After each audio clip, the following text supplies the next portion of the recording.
Welcome back to the channel. This is the Action Figure Grader. It's Thursday. It's time to talk about the vintage collection, and there's a lot of actually interesting sales for this video. I only got a few graded items, but I've got a lot of the recent releases for play sets and vehicles, and also a couple of interesting data points for the HasLab Ghost, which should be in everyone's hands or very soon thereafter.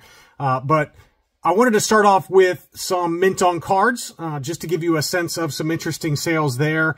And we're going to start off with Power Droid. I just noticed that he sold a bunch of the Canadian Boba Fett error cards that we know and love. And one of y'all did comment in last week's video that there are 11 Boba Fett error characters that you can collect. And, you know, some people don't care about this kind of thing, but obviously it's the Boba Fett instead of Boba Fett on some of these early Canadian TVC 1.0. And some people like to collect those kind of weird errors. And he's had a bunch of them recently for sale, but these all have sold within the last week or so. First is Dengar VC01, and that one sold for $100. He also did have the Canadian Leia, Leia Hoth, that sold for $80. And then Zuckuss, or Forlom, if you want to talk dirty to me, that one sold for $80 as well. So just to give you some data points there if you are into that Canadian error Boba Fett. Next up, I've got a couple of data points for Ahsoka. One, the original, and then the second one is the reissue signed by Ashley Eckstein.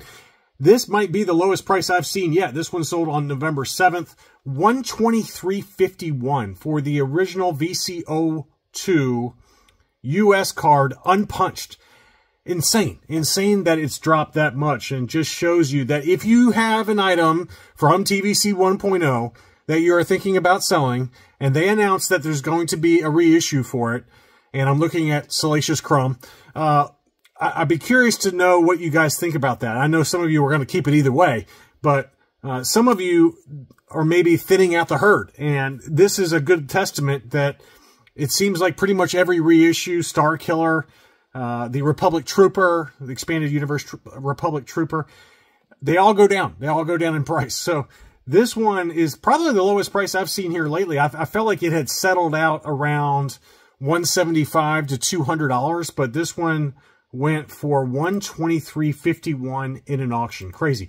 And then here is that signed Ashley Eckstein reissue, and it did include the JSA authentication certificate. That one sold for $152.50, so interesting sale there as well.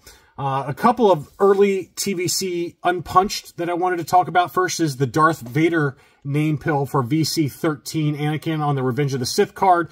Obviously, the unpunched Anakin Skywalker name pill is more expensive, but this one used to still go, the Darth Vader name pill still used to go for $200 to $250-ish. That one sold for $125, and it looked pretty good. I mean, I didn't really see anything off the top of my head that explained why he listed it for that cheap, but kind of a new low in my mind for recent sales for an unpunched VC13 Darth Vader name pill. Next up, Obi-Wan. That one sold for $250, VC16 Obi-Wan. And that's the US card, unpunched, $250 on that one, which feels about right for what that one has been going for, even in auctions, 200 plus in auctions, so I think that's pretty good. I've got several different Clone Commander Codys, starting off with a loose complete one. So I don't usually talk about loose complete, but because I've got several different Codys, I wanted to show this since it did sell here recently. So a loose complete Cody sells for $82.80 free shipping. And then we had a punched example of Clone Commander Cody. Pretty decent card, looked like it, no major issues, maybe one little crease in the upper left-hand corner, soft crease. But that was the US card punched example for $75. And then going back to Power Droid, he did have an unpunched Clone Commander Cody, ungraded, but, you know, usually his items are pretty much flawless. That one sold for $600. And then, you know, if some people have asked me, what do you think that's worth prior to this sale? This is the most recent data point that I've seen. But in general, that would have been my number. It was about $600. So that one did sell for $600 plus $10 shipping, and that's kind of the most recent data point I've got for a VC19 unpunched Clone Commander Cody. Next up, we do have the Jocasta New Brian's Toys exclusive. This price is also down a little bit. It looked pretty much mint. It was, you know, basically untouched inside. And for the longest time, this was kind of going $200 plus. I think it might have even bumped up to about $300. But lately, this one has been consistently selling for under $200. This one did sell in a buy it now for $180. On to some vehicles. We did have the Toys R Us exclusive Return of the Jedi box for the AT-AT. That one sold for $665 plus $60 shipping. So a little over $725 for the Return of the Jedi Toys R Us AT-AT. And then we had the Millennium Falcon Smuggler's Run. This one did sell in an auction for $405 plus $46 shipping. That one was not still sealed. This one was still in the box, or it was in the box, but it was no longer sealed, and they showed the kind of the contents inside. And we've actually seen a few mint and sealed box examples that have been slightly above this price. There was one, I think, on Heritage that sold for $440 thereabouts. That was a mint and sealed box example. So that, you know, looking at this sale versus that Heritage sale last month, that just shows you what a good deal that was.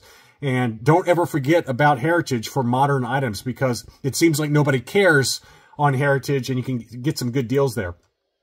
The first issue Toys R Us exclusive Millennium Falcon, that one sold for $830. That one was mint in box and still sealed. Pretty good shape as well. That's an interesting data point there. It did have a little scratch on the front of the box there, so maybe that is just something you keep in mind there. But that one did sell for $830. Some recent playset releases that we've seen. First was the Armorer's Forge, and that also included the first issue Armorer, the Mando in the updated armor, and then the original issue Mando. So that set together, this lot sold for $95. And then just for the Armorer's Forge, this seller had two available. One of them did sell at $85 plus free shipping. And obviously that included the updated version of the Armorer inside that box set, but $85 on that. New Republic E-Wing is another item that's fairly recent in collectors' hands from Ahsoka. That one sold for $125. That seller had two available, and I've seen $100 free shipping on that one. This one sold for $150. And, you know, I've seen more consistently around $100, but they have been selling on eBay resale for $125 and $150, just FYI. Couple of interesting sales for the HasLab Ghost. This one just included the ships, okay? It did not include the mint on cards. So just for the ships, that was $400 plus $130 shipping. So the seller is keeping the carded figures, selling off the ships for basically what he paid for the entire HasLab. So pretty good deal there if you can do it. But $530 after shipping for just the ships. And then we had this one that was $550 and included everything. So that just shows you what an kind of a ripoff that one was. No offense if you happen to be the seller. I'm just saying that you probably priced that a little high, especially with $130 shipping. But just personal opinion there. This one was $550 free shipping. And we also did have a few graded items before we wrap up this video. First was a CAS 85 Plus VC-37 unpunched Super Battle Droid, and $81 was a great deal. I mean, that's about what they go for ungraded, and somebody got a CAS 85 Plus for that price. And then General Grievous on the foil card back, that one was a CAS 85. That one sold for $115.50, another good deal there. And then finally, Count Dooku, an AFA 9.0. Count Dooku, Brett. And that one sold for $175. So if you've got some Count Dookus that are in really mint shape, they are consistently selling for $150 to $200. I mean, I've seen 2 or 3 data points now where AFA 9.0s are commanding big money on the secondary market. Probably worth grading them if you've got a case of them especially. Anyway, I hope you enjoyed this look at recent sales for the Vintage Collection. Thank you, as always, for watching, and I'll be back very soon.